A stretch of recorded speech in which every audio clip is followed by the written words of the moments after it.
aqui eu estou conversando com o César Diniz.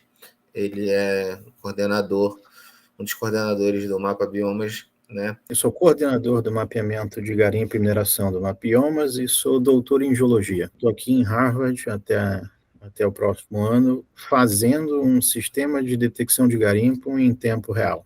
E a gente vai falar um pouquinho aqui sobre um projeto de lei, né, de autoria do deputado federal Éder Mauro, que viabiliza o licenciamento ambiental de garimpos em reservas extrativistas e parques nacionais. Esse projeto de lei está na pauta de Comissão de Minas e Energia, né? Deve ser votado deve ser debatido agora nessa semana de abril, que está entrando agora, está na pauta, né? E a gente vai conversar um pouquinho mais sobre esse projeto e sobre os garimpos, sobre garimpo legal e sobre o projeto que o César está desenvolvendo, né, de mapeamento de garimpos ilegais. Então, César, como é que você vê um projeto como esse aí para permitir garimpos em reservas e parques nacionais? Não só esse projeto do deputado Éder Mauro, qualquer outro projeto, como outros projetos de lei já existiram no Brasil, há pouco tempo atrás, inclusive, qualquer que seja o teor, o conteúdo que verse sobre a ampliação da possibilidade de garimpos se instalarem na Amazônia, ele é um projeto equivocado do ponto de vista social, do ponto de vista econômico, do ponto de vista biológico, completamente equivocado. Então, infelizmente, a gente tem mais uma tentativa de um outro projeto de lei que tenta ampliar ainda mais a possibilidade de operações garimpeiras Amazônia dentro. Mas o simples fato de continuar a insistir nesse tipo de projeto mostra que o seu autor ou os seus autores desconhecem por completo a realidade garimpeira. O garimpo na Amazônia brasileira hoje é uma catástrofe, é um problema gigantesco, de proporções inimagináveis, e quem quiser defender tal tipo de produção econômica desconhece a forma como ela é feita e os efeitos que ela tem. Eu queria que a gente que você falasse um pouco para a gente aqui o que é um garimpo e o que é uma mineração artesanal de pequena escala, se tem diferença, né?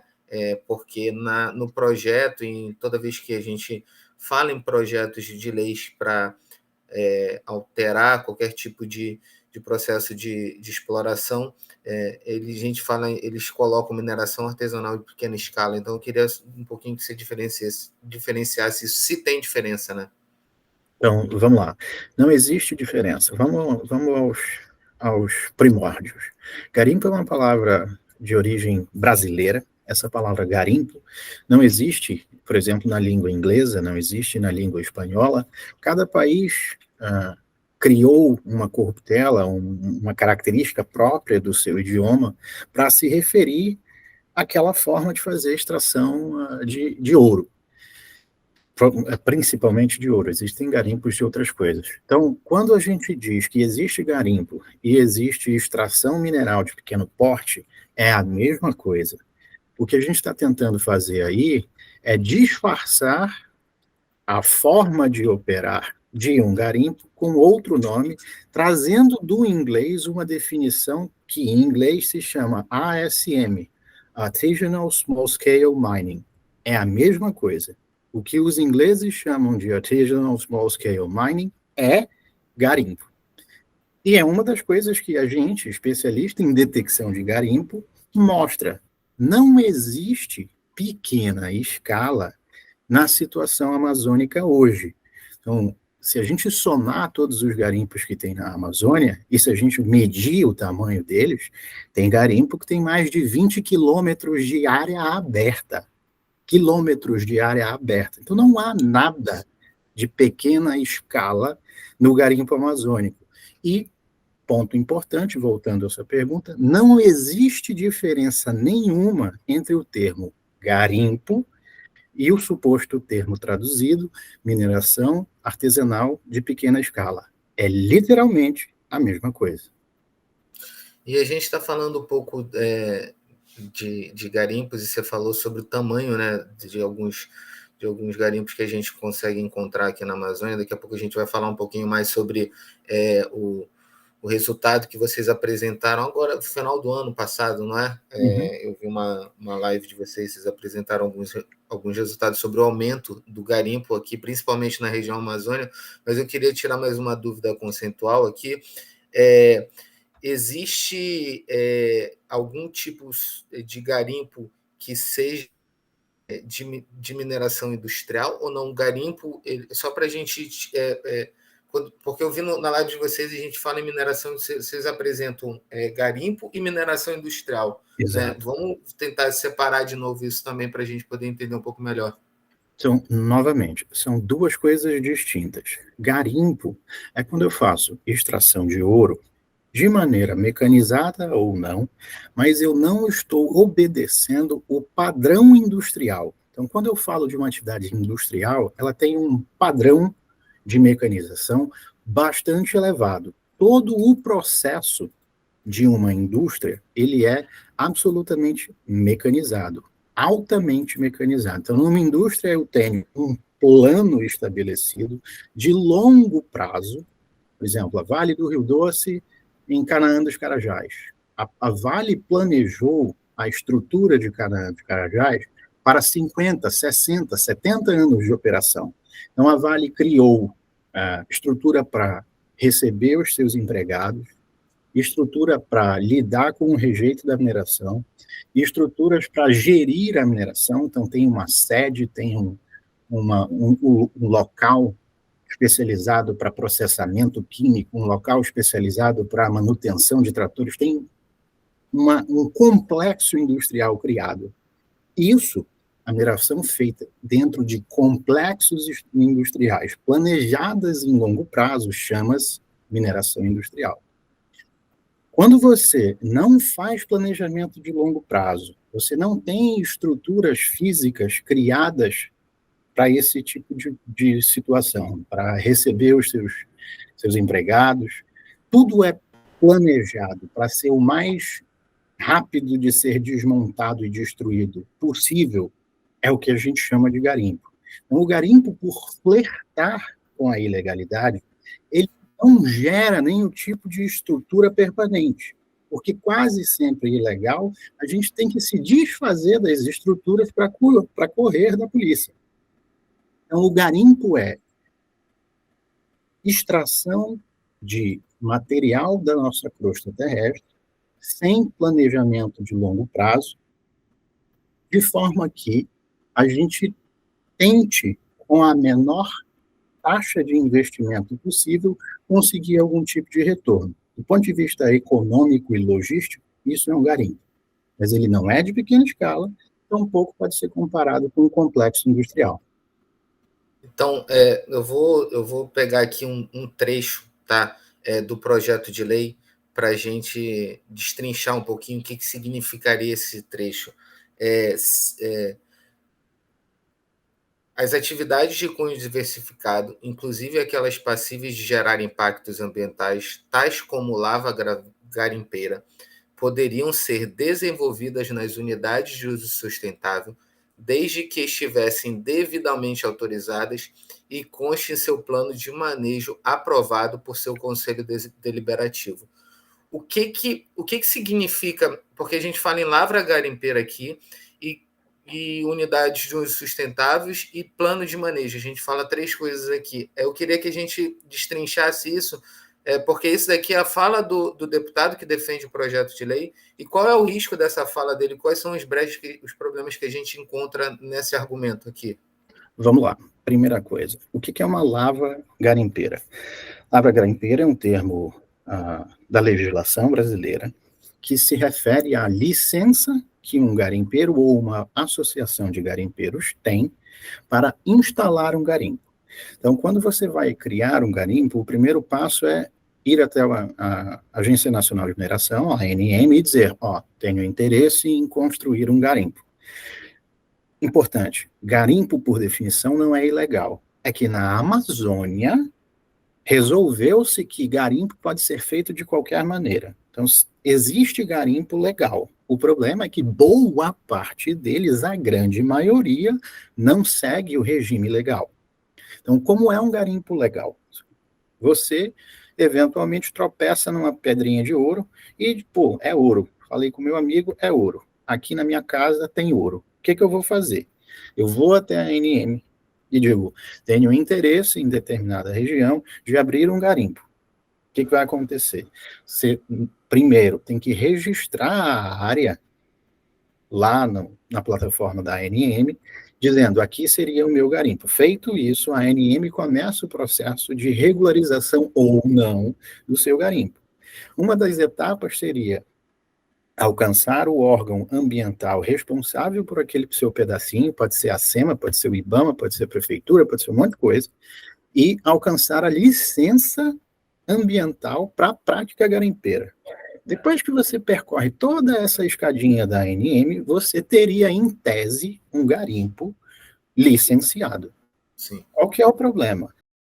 A maioria das situações, tempo demais para a necessidade do garimpeiro de extrair o lucro o mais rápido possível. Então, o que acontece? Sem que se atinja a fase final de licenciamento na ANM, sem licenças ambientais vigentes, boa parte dos garimpos já começam a operar. Esse aqui é o grande problema.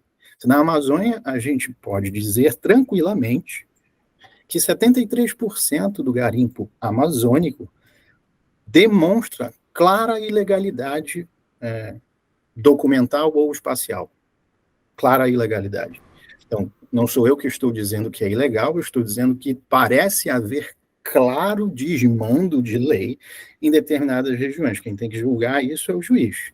Mas veja, se eu, analista, consigo detectar 73% de provável ilegalidade, significa dizer que essa atividade, por definição, trabalha de maneira ilegal como prática. Porque se 73% de sua área é provavelmente ilegal, o nível de correlação com a ilegalidade é alto demais. Esse que é o problema. Hoje, a estrutura brasileira não consegue fiscalizar, criar, gerir, muito pouco controlar os garimpos que já existem. Portanto, ampliar ainda mais essa possibilidade é um tiro no pé. Esse é que é o problema. Em ampliar em locais, em reservas e parques nacionais que ainda mais são mais sensíveis, por assim dizer, para abrir qualquer tipo de projeto, né? Tipo de extrativista.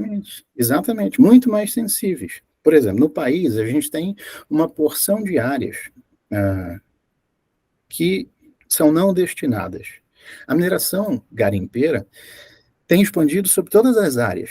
Se a gente analisa espacialmente a Amazônia, o garimpo ele aumentou tanto dentro de unidade de conservação, quanto fora de unidade de conservação, quanto dentro de unidade de terra indígena. O problema é, dentro de terra indígena e de unidade de conservação, ele aumenta ainda mais do que fora. Então, esse aqui é o problema. Então, as leis brasileiras permitem que exista garimpo. Você tem todo o direito de construir um garimpo. O problema é que você tem que seguir a lei que regula a existência de garimpo. É aí que mora o problema. Na Amazônia, não se segue a lei. Não há um problema em existir garimpo. O nosso problema é que a gente, por regra, não segue a lei. É como, por exemplo, dirigir. Você não pode beber e dirigir. O problema não é o carro, nem a cerveja. O problema é o motorista. É a mesma coisa. O problema não é o garimpo ou os índios. O problema é que você quer ter garimpo onde não pode, ou fazer garimpo de forma inapropriada. Então, é esse que é o problema. É o não seguir da lei. Entendi. Tem umas duas perguntas aqui ainda nesse tema. Falando em garimpo, quando a gente faz essa análise, e eu acredito que no mapa bioma vocês devem ter isso, a questão da relação com o impacto, né, socioambiental desses garimpos. E aí eu vou falar no impacto socioambiental geral e eu também queria falar um pouquinho dentro dos rios, né? Quais são os impactos nos rios? Você pode falar um pouco para a gente, por favor? Então, vamos lá. Vários problemas de uma vez só. Geologicamente, o garimpo brasileiro, e quando eu digo brasileiro, eu tenho todo o direito de dizer amazônico, porque 91% do garimpo do Brasil está na Amazônia. Então, o garimpo amazônico, ele se dá por uma característica geológica interessante. Aqui, na verdade, aí eu não estou no Brasil, aí o garimpo ele é quase sempre depositado no que a gente chama de aluvião. É uma região que, geologicamente, está associada aos rios. Então, o garimpo e os rios têm uma ligação geológica na Amazônia. Tudo bem, dito isso, a possibilidade de você ter garimpos próximo das regiões onde passam rios hoje é muito alta. Significa dizer que se a sua prática garimpeira faz uso, por exemplo, de mercúrio, e a gente sabe que faz uso, a possibilidade de você jogar mercúrio dentro do rio é muito grande. Se você escava, portanto, retira sedimento de algum lugar, deixando um buraco para trás, esse sedimento que você retirou e que processou, e bom, não tem ouro, se você ficou com ouro, alguma coisa você vai fazer com essa tonelada de sedimento que você acabou de retirar do lugar dela. Você não vai devolver para o lugar. Você vai jogar ela de volta no rio. Temos um outro tipo de problema. Então, a contaminação química e a contaminação com sedimento em excesso são dois problemas claríssimos do garimpo. Outro problema clínico. Quando você faz esse tipo de atividade, você desmata a floresta. E ali dentro da floresta que você desmatou, moravam centenas, milhares de vetores de mosquito, para centenas e milhares de tipos de doença. A quantidade de malária, febre amarela e doenças outras, mosquitos relacionadas, que se instalam inicialmente nos garimpeiros e depois são transmitidas às grandes cidades, é enorme. Então, tem problemas de todos os tipos, mas o mais importante deles é, quando você garimpa, você contamina, seja alterando as características físicas, como cor e quantidade de sedimentos da água, seja quimicamente. Para você que era pescador, indígena, coletor, e especialmente para os filhos desses tipos de grupamentos humanos, eles sofrem de fome. Então, um dado interessante: crianças indígenas e recém-nascidos têm alto índice de mortalidade infantil, um dos maiores do país. E essa relação do alto índice de mortalidade infantil para crianças e recém-nascidos de indígenas são por causa dos garimpos. Quando você é muito pequenininho, você precisa de uma constância e de um nível de qualidade alimentar muito mais elevada do que quando você é adulto. Então, os garimpeiros de hoje matam as crianças indígenas de hoje. Então, está tudo errado.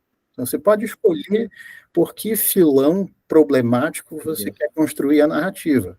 O garimpo está sempre errado. Ah, mas dá muito dinheiro. Não dá muito dinheiro, porque quase sempre é ilegal e longe da regulamentação econômica, o lucro gerado sobre o ouro extraído é clandestino. Então não gera lucro para ninguém. Ah, mas desenvolve a cidade. Me aponte uma grande cidade garimpeira que seja um exemplo de desenvolvimento humano. Pelo contrário, não existe. A maioria das grandes cidades garimpeiras tem o IDH pífio, muito pior que Belém, Ananindeua ou qualquer outra média cidade do norte do país, que é uma região de IDH baixo. Então, nada encaixa nesse quebra-cabeça. Mas isso também, César, é uma coisa que muitos defensores de projetos como esse alegam que isso iria impactar na economia familiar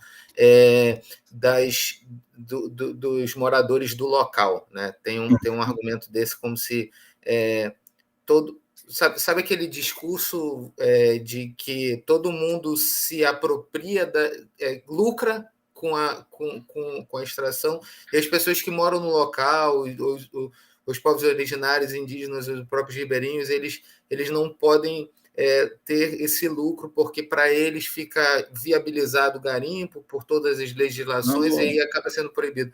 Esse é um argumento que muita gente usa, né, da economia familiar ser prejudicada desses locais. Vamos trocar esse argumento. Vamos pegar uma mesma atividade com o mesmo argumento. Eu não posso vender cocaína no morro, porque, bom, isso vai ser um problema para as famílias dos traficantes, porque as suas famílias inteiras, avós, filhos, ganham o seu sustento da venda de pó.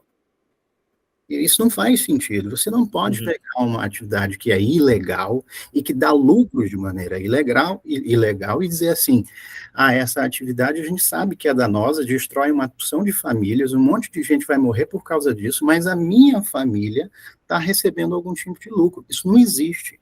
Toda atividade por si só, alguém lucra. Mas quando a minoria lucra e a maior parte do todo se ferra, aí é que está o problema. Então, esse tipo de comparação por si só é muito vazia. Dá lucro para uma minoria. O restante não ganha nenhum tipo de benefício do garimpo, assim como não ganha nenhum tipo de benefício do beneficiamento de cocaína ou da venda de outros tipos de entorpecentes. Jamais isso pode ser um argumento para a sustentação de uma atividade econômica ilegal. Paralelo com a COP que vai ter aqui, acontece no Congresso e no Senado um debate para fazer algumas alterações no Código Florestal e algumas alterações em legislações de garimpo e de extração de garimpo. Uma é essa que eu te falei, houve ouro em áreas de pesquisa mineral, áreas reservadas para pesquisa mineral. Então, eu queria entender como é que são essas áreas reservadas à pesquisa mineral. O que seria isso? Outra denominação que é basicamente uma etapa do processo de construção de uma extração mineral, seja ela industrial, seja ela de uma cooperativa garimpeira. A reserva de pesquisa é assim, quando você acha que tem uma quantidade X de determinado mineral de interesse, você vai ao ANM e naquele processo de licenciamento, você tem que passar pela etapa de pesquisa, pela etapa de reconhecimento se há viabilidade econômica naquela região. Problema nenhum há nisso se a gente criasse reservas de pesquisa mineral somente, única e exclusivamente, dentro de áreas em que se pudesse ter reservas de pesquisa mineral. O problema, novamente, é que o brasileiro sempre encontra uma forma de burlar a legislação para se beneficiar de maneira mais rápida. Então, o problema é que a gente insiste em tentar abrir reservas minerais em regiões que são protegidas, como, por exemplo, terras indígenas e unidades de conservação. Não todas elas, algumas delas, de uso de proteção integral. Todas as unidades de conservação de proteção integral, além das RESECs e das estações ecológicas, elas são protegidas por lei. Lá dentro não pode existir nenhum tipo de licenciamento ou de tentativa de licenciamento mineral, nem para Vale do Rio Doce e nem para o garimpeiro. O problema do brasileiro é sempre esse. Existem milhares de regiões em que se pode abrir garimpo. Um punhado bem pequenininho delas não pode. É só isso. Não faça garimpo nem reserva para pesquisa nas regiões em que não se pode fazer. Só isso. Então, não existe esse negócio de que eu não posso extrair ouro. O Brasil proíbe o desenvolvimento do minerador. Não. Basta que a gente siga a regra. Existe área pra caramba no país. Você só tem que deixar intacta as reservas de proteção integral, acrescidas das suas exceções, e as áreas indígenas. Só isso. Todo o restante, sigamos de acordo com a regra, mas sigamos com a regra. Porque se eu sou penalizado quando eu tento infringir a lei, todos temos que ser penalizados quando tentam infringir a lei. Não pode ser apenas para um e não para os outros. Sim. Se a gente está com uma política de desmatamento zero, fazer garimpo na Amazônia de qualquer forma seria prejudicial para essa meta do governo federal. É isso? Do Isso. ponto de vista de desmatamento zero, você pode até criar para o garimpeiro um certo benefício, porque a atividade garimpeira em área, do ponto de vista de desmatamento na Amazônia como um todo, ela é pequenininha, Entendi. do ponto de vista de área desmatada. Sim. Então, o problema do garimpo é muito menos a área desmatada e muito mais o dano químico e social que ele causa. Então, a contaminação com mercúrio das águas e o problema trazido aos ribeirinhos e aos indígenas de, basicamente, eliminação do povo indígena daquela região, porque se ali não se consegue mais comer e beber água, você elimina aquela tribo, ela tem que procurar outra região para morar. Então, a gente tem um problema mais social, químico e médico do que de desmatamento. Entendi. Tá. Mas sim, qualquer garimpo ele significa desmatar, a não ser que seja um garimpo em rocha sólida, aqueles que você vai mais para baixo do que para o lado. Como, por exemplo, garimpo de galeria, você entra em minas por debaixo do solo. Essa não é a realidade amazônica. Quase todo garimpo amazônico é de borda de rio. Entendi. Tá, falando um pouco dos números que vocês apresentaram, só para a gente fechar aqui, a região mais ameaçada, como você já colocou aqui, é a Amazônia. Como é que está a realidade hoje em dia e se isso continua crescendo? Porque a gente teve um processo de ausência de fiscalização mais evidente nos últimos 4 anos, e aí o número de vocês já trata um aumento muito grande, né, no garimpo ilegal, e aí eu queria saber como é que está esse prognóstico, como é que estão esses números com relação à Amazônia. O cenário é péssimo. Então, a gente no Mapiomas já vem levantando a área garimpada há algum tempo e ela só vem aumentando sistematicamente, e nos últimos 5 anos o aumento explodiu. Então, se a gente tinha um aumento relativamente gradual, ano após ano, nos últimos 5 anos a gente teve uma explosão da área garimpada na Amazônia, e agora, recentemente, um tudo científico que a gente acaba de submeter para uma revista científica importante, chama Nature, a gente mostra que 73% dessa área garimpada na Amazônia, tem sinais claros de ilegalidade, seja por não apresentar os documentos que precisava, ou por se localizar em região em que não há nenhum documento que você possa ter, você é ilegal só por existir. E mais, 60%, número importante, 60% do garimpo dentro de terras indígenas da Amazônia, 60% dele tem 5 anos de idade. Nossa. 60% dele. Então, a Amazônia convive com o garimpo há muito tempo. É verdade, existe garimpo amazônico de 50 anos que foi aberto, desde 1950. Então, só para deixar claro, aquela questão de uma situação histórica, garimpo ilegal na Amazônia, não é. É uma mas não é. Novamente, se apoderam de uma característica do tempo para tentar pintar uma história que aí sim não é verdade. Existe garimpo na Amazônia desde 1950? Existe, provavelmente existe garimpo na Amazônia desde antes dos portugueses, provavelmente. Alguém deve ter extraído mineral para fazer algum tipo de coisa e isso poderia se chamar de garimpo. Fato. Agora, a explosão garimpeira que a gente está vendo hoje, ela é absolutamente recente. Repetindo, 60% do garimpo em terra indígena, 60% do garimpo em terra indígena tem 5 anos de idade, 5 aninhos. Então é absolutamente recente. Outra forma de dizer isso é mais da metade da área garimpada em todas as terras indígenas da Amazônia tem 5 anos de idade. Então, existe garimpo na Amazônia desde 1950? Sim. O garimpo que a gente vê hoje dentro das terras indígenas já existia em 1950? Não. Ele existe há 5 anos. Qual seria, assim, qual seria a região mais ameaçada, assim? Qual é a região mais afetada que a gente está falando aqui? A gente tem a questão dos Yanomamis, né? mas a gente teria uma região aqui perto de Itaituba, os Mundurucus também, eles estão muito ameaçados também. Fala um pouquinho qual é a área mais afetada aí que a gente tem aqui na região amazônica. Importante. O garimpo ele é muito problemático, porque ele contamina os rios contaminam os peixes, ele contamina a própria água e você tem um problema alimentar. Então, sempre que você tiver garimpo e pessoas, você tem um problema. E, bom, os indígenas são os que mais sofrem.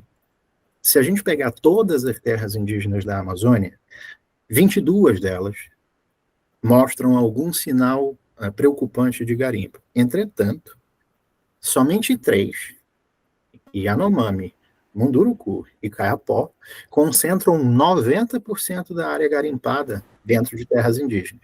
Então, se o Brasil quisesse, por exemplo, vamos resolver o problema do garimpo nas terras indígenas. O primeiro lugar que você vai, ele está concentrado em 3 terras indígenas apenas. Se você resolver o problema dessas 3 terras indígenas primeiro, você resolveu 90% do problema. Então, dá para resolver se a gente tiver interesse. Repetindo, somente 3 unidades, 3 terras indígenas juntas representam 90% da área garimpada dentro de terras indígenas. 3. E o que seria o principal dificuldade para a gente atuar, para os órgãos fiscalizadores atuarem nesses garimpos? Assim, qual é o principal problema que a gente encontra? O primeiro de tudo é falta de interesse. Interesse, sim. Falta o interesse. Então, a gente acabou de sair de uma pandemia planetária. Uma doença nova surgiu e o globo inteiro, boa parte dele, se organizou para fazer uma pesquisa recente sobre um vírus recente que se propaga de maneira que se desconhecem, se replica de maneira que se desconhecem e produziram uma vacina em menos de um ano, uma pandemia global. Se a gente conseguiu, organizadamente, resolver esse problema, a gente consegue, organizadamente, resolver problemas muito menores. Então, o garimpo, ele é um problema amazônico, mas ele é essencialmente um problema indígena, concentrado em 3 terras indígenas, somente 3. Se a gente quiser resolver o problema, 90% do problema do garimpo em terras indígenas, a gente precisa focar em 3, Yanomami, Munduruku e Kayapó. E tem uma porção de coisas que você deve fazer, mas a primeira coisa é admitir que nós temos um problema, nós temos uma ilegalidade e nós temos que combater esse problema. Nesse primeiro momento, a gente não tem nenhum sinal do governo anterior, e tem poucos desses, pelo menos ainda nesse começo, tem poucos sinais de que há verdadeiramente o interesse de resolver esse problema, mas ele é um problema de falta de vontade política. Depois que você admitir isso, aí você parte para as outras partes. A primeira é admitir e reconhecer que esses 3 territórios indígenas precisam de atenção urgente para ontem. E César, para a gente finalizar aqui, fala um pouquinho para a gente como é que é esse sistema de alerta. Parece que o Mapa Bioma está desenvolvendo um sistema de alerta garimpeiro. Como é que funciona isso? Então, o sistema de alerta ele é parte do meu pós-doutorado. Eu estou estudando aqui fora do país, Estados Unidos, e o acordo de cavalheiros entre eu e o Mapa Biomas é que, uma vez terminado o desenvolvimento, a gente cede toda a estrutura do sistema à rede Mapa Biomas. Ele é relativamente simples, como quase tudo que a gente faz. Não tem nenhuma mágica que é feita pelo pessoal do Mapa Biomas, é tudo ciência básica. Então, no planeta, existem uma porção de sistemas de alerta usando imagem de satélite. Então, a Universidade de Maryland faz isso, o INPE faz isso, várias universidades brasileiras fazem isso. O que você faz? Tem uma foto de que aqui dessa floresta ontem. Você tem essa foto. Daqui a 15 dias você vai receber outra foto. Você compara a foto A com a foto B. Aonde tinha árvore, que na foto B não tem mais, sumiram árvores. Se sumiram árvores, alguém desmatou.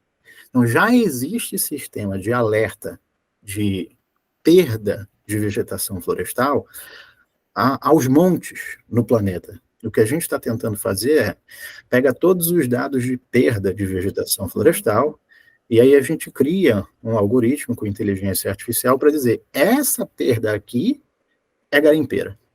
Então eu não vou procurar em imagens de Entendi. satélite por garimpo.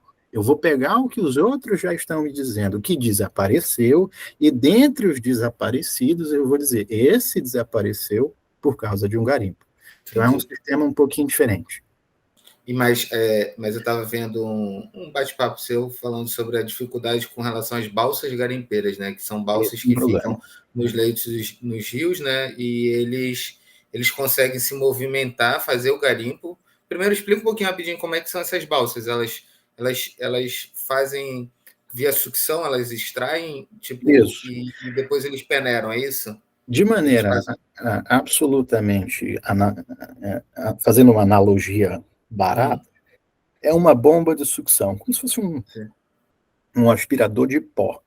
Mas em vez de você guardar o pó dentro do aspirador, você coloca o pó numa esteira.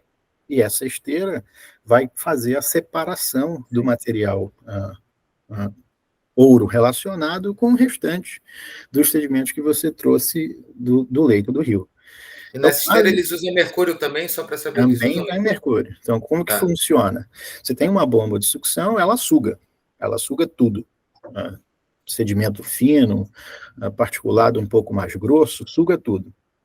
Depois que ela suga, você vai ficar com uma espécie de tapete nessa esteira, com grãos de areia, grãos de lama, grãos de todo tipo de material, mas também grãos de ouro. Aí o que você faz?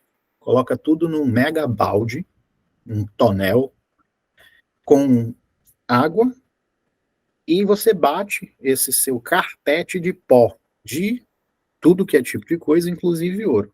Nesse tonel, você coloca mercúrio líquido.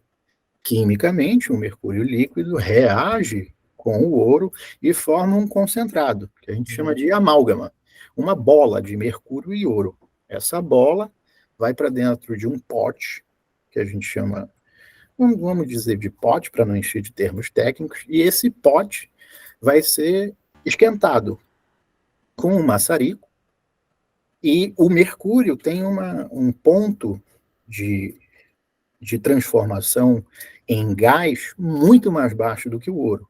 Então você esquenta com um maçarico, o mercúrio que estava ali evapora, parte dele vai para dentro do cara que está com o maçarico, ele está respirando aqui em cima, a outra parte vai para a atmosfera. Quando chover, esse mercúrio que vaporizou cai de volta para todos nós. Mas quem sofre imediatamente é quem inala o mercúrio, resultado do uso de fogo na amálgama, originalmente mercúrio e ouro. O que sobra é o ouro vira barra, a barra se vende. E aí, essas balsas que ficam pelos rios, elas conseguem ter mobilidade, se Esse esconder, é sair. o problema. Então, eu acabei de narrar para vocês que a gente tem a foto A e a foto B em dois tempos diferentes, como se fosse um radar. Uhum. Eu estou medindo a velocidade do carro. O carro estava aqui e depois o carro está ali. Se ele estava aqui e depois está ali, eu sei qual é a velocidade, eu consigo fazer um monte de medidas e dizer que você infringiu a velocidade. Mas eu não estou procurando velocidade, eu estou procurando a posição das balsas. Só que as balsas se movem. Não necessariamente a balsa que estava aqui hoje, daqui a 2 semanas, uma semana, também estará lá. Então, entre a detecção da balsa e o deslocamento da polícia até a região onde está a balsa, há uma grande possibilidade de evasão, e esse é o problema das balsas. Você Entendi. tem mobilidade inserida no sistema. Então, qualquer tipo de suspeita de fiscalização, as balsas se esvaem para outras regiões e aí está a dificuldade de fazer um sistema de detecção. Tá. E o sistema ele vai estar interligado, então, pelo que você falou, com os órgãos federais que fazem a fiscalização e a apreensão desses garimpos ilegais, é isso? Num primeiro momento, o sistema primeiro precisa existir. Sim. Depois que ele existe, ele vai ser incorporado à rede Mapiomas, mas a forma de uso do sistema pode ser absolutamente conversada. Por exemplo, dentro dos usos de sistemas de alerta de desmatamento, você pode, por exemplo, solicitar, se você é a Polícia Federal, se você é o IBAMA, você solicita primeiro assim, eu quero que essa informação aqui, desse alerta, vá primeiro para os órgãos de poder de polícia e para os órgãos de fiscalização ambiental, para depois se tornar público. Então, esse tipo de arranjo, que é um arranjo para beneficiar a segurança e não o infrator, podem ser feitos. Então, quem recebe o dado primeiro, quando ele fica público, isso é tudo acordo que vem posteriormente. E tem data de lançamento? Como é que está o projeto aí? Como é que está o trabalho? Então, aqui, em tese, se tudo der certo, ciência é ciência, desenvolvimento é desenvolvimento. Se fosse tudo simples, todo mundo fazia. Mas, em tese, se tudo der certo, se tudo que foi planejado funcionar direitinho, dezembro desse ano a gente já tem o sistema funcionando. Legal. Bacana. Então tá, César. Pô, acho que a gente cobriu bastante coisa que eu queria falar, cara. Queria agradecer aí. Qualquer novidade, qualquer informação, estamos abertos aqui para divulgar e para correr atrás da notícia. E obrigado mais uma vez aí por atender a gente. Nada, eu que agradeço. Bom trabalho para vocês aí.